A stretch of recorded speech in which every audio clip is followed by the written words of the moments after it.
உலகெங்கும் வாழும் அன்பான தமிழ் உள்ளங்களுக்கு அநேக கோடி வணக்கங்கள். நல்ல நேரம் நிகழ்ச்சியூடாக நல்லதே நினைப்போம், நல்லதே நடக்கும், நலமாயிருப்போம்.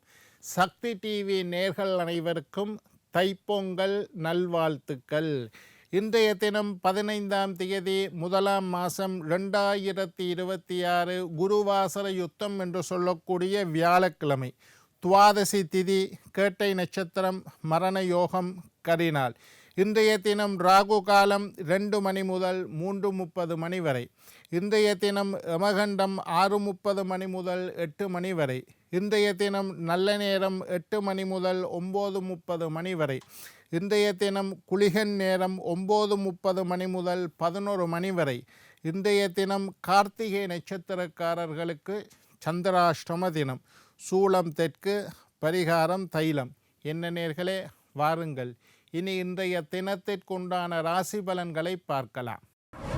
மேஷம் செலவு, ரிஷபம் ஈகை, மிதுனம் வெற்றி, கடகம் இன்பம், சிம்மம் புகழ், கன்னி ஆக்கம், துலாம் தெளிவு, விருச்சிகம் சாந்தம், தனுசு உறுதி, மகரம் தனம், கும்பம் லாபம், மீனம் அலைச்சல்.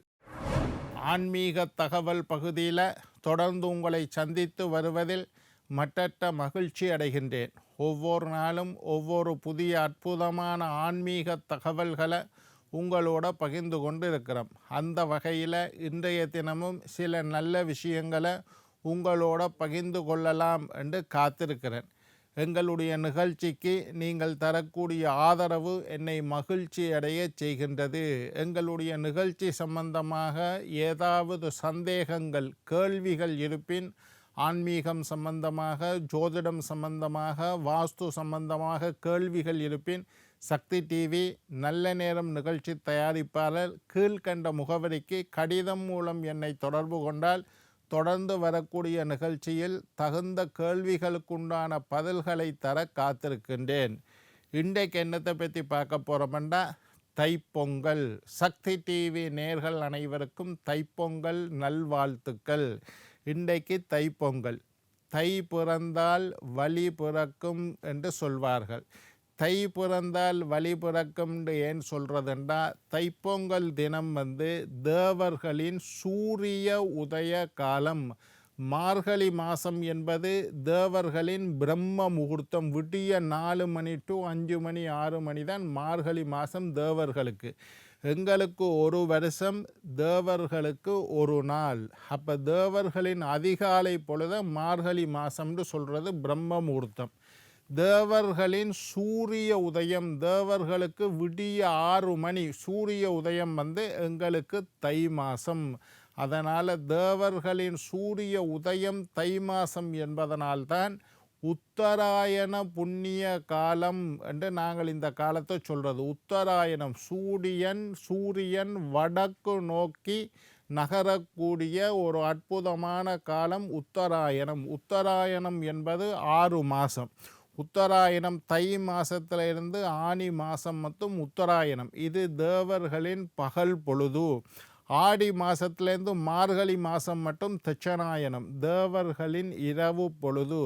தேவர்களின் சூரிய உதயம்தான் தை மாதம். அதனால தான் சூரிய வழிபாடு செய்வது, தைப்பொங்கல் வைப்பது. தைப்பொங்கல் என்பது தமிழர் திருநாள். தமிழர்கள் விசேஷமாக கொண்டாடக்கூடிய ஒரு அற்புதமான தமிழர்களின் திருநாள் தைப்பொங்கல். தைப்பொங்கல் என்பது சூரிய வழிபாடு.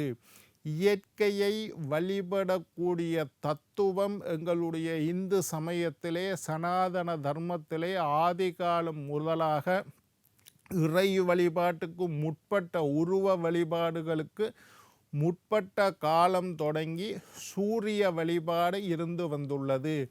தைத்திருநாள் ஆடி மாதம் தேடி விதைத்து, ஆடி மாதத்தில் நெல்லை விதைத்து மார்கழி மாதத்தில் அறுவடை செய்து, அந்த அறுவடை செய்த நெல்லை சூரியனுக்கு, இயற்கையை நம்பித்தான் விவசாயிகளின் வாழ்க்கை உள்ளது. சூரியனுக்கு பொங்கல் வைத்து படைத்து எங்களுடைய விவசாயத்திற்கு உதவி செய்த சூரியனுக்கு நன்றி செலுத்தும் விதமாகத்தான் தைப்பொங்கல் விழா அமைய பெற்றுள்ளது. தைப்பொங்கல் என்பது சூரிய வழிபாடு. சூரிய வழிபாடு என்பது எங்களுடைய உருவ வழிபாட்டுக்கு முற்பட்ட காலத்தில், அதாவது முருகனை கும்பிட்றோம், பிள்ளையாரை கும்பிட்றோம், சிவனை கும்பிட்றோம், அதற்கு முற்பட்ட காலத்தில் இருந்தே எங்களுடைய மக்கள் சூரிய வழிபாடை செய்து வந்துள்ளார்கள். தைப்பொங்கல் என்பது பாரம்பரியம் மிக்கது, பழமை மிக்கது. 1000 வருஷத்துக்கு முன்னுக்கு ராஜராஜன் சோழன் காலத்தில் கூட தைப்பொங்கல் நடந்திருக்கதாக வரலாறு. அகநானூறு புறநானூறில் கூட தைப்பொங்கல் பற்றிய பரிபாடல்களில் தைப்பொங்கல் பற்றிய பாடல்கள் அமைந்துள்ளது. இயற்கையை வழிபடுவது தமிழர்களின் மரபு. இயற்கை என்பது என்ன? விவசாயிகள் இயற்கையை நம்பித்தான் இருக்கிறோம். அவைகள் நெல்லை விதைச்சித்து மழையை எதிர்பார்த்து கொண்டு இருக்கணும். அந்த நெல் வளர்ந்து வாரத்துக்கு மழையும் தேவை, வெயிலும் தேவை. தேவையான அளவு மழை அளவோடு இருக்கணும், தேவையான அளவு வெயில் அளவோடு இருக்கணும். இந்த இயற்கை நிலைமைகள் சரிவர இருந்தால்தான் விவசாயம் பெரும்போகம் நெல் அறுவடை செய்ய முடியும். எனவே இயற்கையை நம்பித்தான் விவசாயிகள் சேற்றில் காலை வைக்கின்றார்கள். நாங்கள் சோத்துல கையை வைக்கணுமா இருந்தால் விவசாயிகள் சேற்றில் காலை வைக்க வேண்டும். இந்த இயற்கையை நம்பித்தான் விவசாயிகள் விவசாயம் செய்கின்றார்கள். அதனால் அந்த இயற்கைக்கு நன்றி செலுத்தும் விதமாகத்தான் இந்த பொங்கலை பொங்கி சூரியனுக்கு படைத்து மகிழ்கின்றார்கள். அதனால தான் ஆடியில் தேடி விதைத்து தையில் பொங்கல் பண்ணுறது இயற்கை வழிபாடு. புது அரிசி, மார்கழி மாதம் அறுவடை செய்த புது அரிசியைத்தான் பொங்கல் பானையில் வைத்து சூரியன் உதிக்கக்கூடிய நேரத்தில், இதை சொல்கிறது சூரிய பொங்கல். மகர சங்கராந்தி என்று இந்த தைப்பொங்கல் விழாவை சொல்வார்கள். மகர சங்கராந்தி, மகரத்தில் மகர ராசியில் சூரியன் வரக்கூடிய நாள்தான் தை மாதம். அதனால தான் இதை மகர சங்கராந்தி என்று தமிழர் திருநாள் சொல்லப்படுகின்றது. இந்த அரிசியை எடுத்து கரும்பு கட்டி ஒரு பானை எடுத்து அந்த பானையை கழுவி சுத்தம் செய்து அதற்கு மஞ்சள் பூசி, சந்தனத்தில் பொட்டு வச்சு, விபூதி பூசி, குங்குமத்தில் பொட்டு வச்சு, அதில் மஞ்சள் எல்லாம் அதில் கட்டி, கரும்பு கட்டி, புது அரிசியை பொங்கல் பானையில் இட்டு பொங்கல் செய்து சூரியனுக்கு படைப்பது. புத்தாடைகள் எல்லாம் அணிந்து பாலை ஊற்றி அது பொங்குற நேரம் பொங்கலோ பொங்கல் என்று சொல்லி அதுக்கு பிறகு அரிசியை போட்டு சர்க்கரை பொங்கல் வைப்பது சில பேரினுடைய வளமை, வெண்பொங்கல் வைப்பது சில பேரினுடைய வளமை. கொடி மரக்கறி, அதாவது கொடியில் வரக்கூடிய மரக்கறி, அதாவது புடலங்காய், கத்தரிக்காய் போன்ற கொடியில் வளரக்கூடிய மரக்கறிகளை எல்லாம் சேர்த்து ஒரு சாம்பார் மாதிரி வச்சு படைக்கிறது. அந்த மரக்கறிகளை படைக்கிறது. கரும்பு, பொங்கல் என்றாலே கரும்பு முக்கியமானது. கரும்பை வைத்து பழகுவது. உழவர் திருநாள், விவசாயிகள் தங்களுக்கு உதவி செய்த இயற்கையை வழிபடக்கூடிய ஒரு அற்புதமான நாள்தான் தைப்பொங்கல். தைப்பொங்கல் என்பது தமிழர் திருநாள். குறிப்பாக தமிழர்கள் தான் இந்த தைப்பொங்கலை வச்சுக்கணும். மஞ்சள், இஞ்சி, வாழ்க்கை பொங்க வேண்டும். அந்த பொங்கல் எப்படி பொங்கி வழிகின்றதோ அதே போல் எங்களுடைய வாழ்க்கையும் இன்பம் பொங்க வேண்டும் என்று பொங்கலோ பொங்கல் என்று சொல்லி அதை கொண்டாடுகின்றார்கள். இயற்கையை வழிபடுகின்றார்கள், சூரியனை வழிபடுகின்றார்கள். எங்களுக்கு வெயிலை தாரதும் சூரியன்தான், மழையை தாரதும் சூரியன்தான். நல்ல மழை பெய்யணுமாக இருந்தாலும் சூரிய வெளிச்சம் கடலில் பட்டு அல்லது ஆறு குளங்களில் பட்டு அந்த தண்ணீரெல்லாம் ஆவியாகி மேகங்களாகி 2 மேகங்கள் ஒன்றோடு ஒன்று முட்டி இடி இடித்து மின்னல் மின்னி அந்த மழை தான் பெய்கின்றது.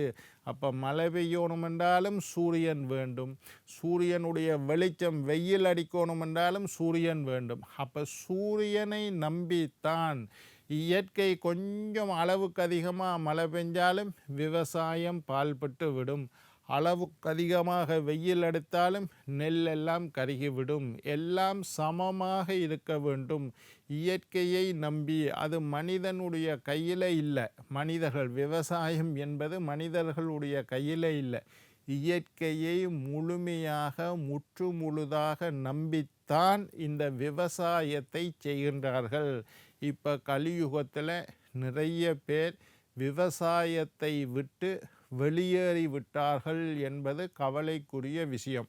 ஆனாலும் இன்னும் சில பேர் விவசாயம் செய்து கொண்டிருப்பதனால்தான் நாங்கள் உணவை உண்டு கொண்டு இருக்கின்றோம், உணவை நாங்கள் உண்ணுகின்றோம். அதன் நாங்கள் சோற்றில் கை வைக்க வேண்டுமாக இருந்தால் விவசாயிகள் சேற்றில் கால் வைக்க வேண்டும் என்று சொல்வார்கள். அப்போ நாங்கள் இன்றைக்கும் உணவு உண்ணுவதாக இருந்தால் தான் விவசாயிகள், அந்த விவசாயிகளுக்கு நன்றி செலுத்தும் விதமாகத்தான் நாங்கள் எல்லோரும் பொங்கலை கொண்டாடுகின்றோம். பொங்கல் என்பது ஒரு அற்புதமான திருநாள். மகர சங்கராந்தி, உத்தராயண புண்ணிய காலம், இப்படி பொங்கலுக்கு நிறைய விசேஷங்கள் இருக்குது.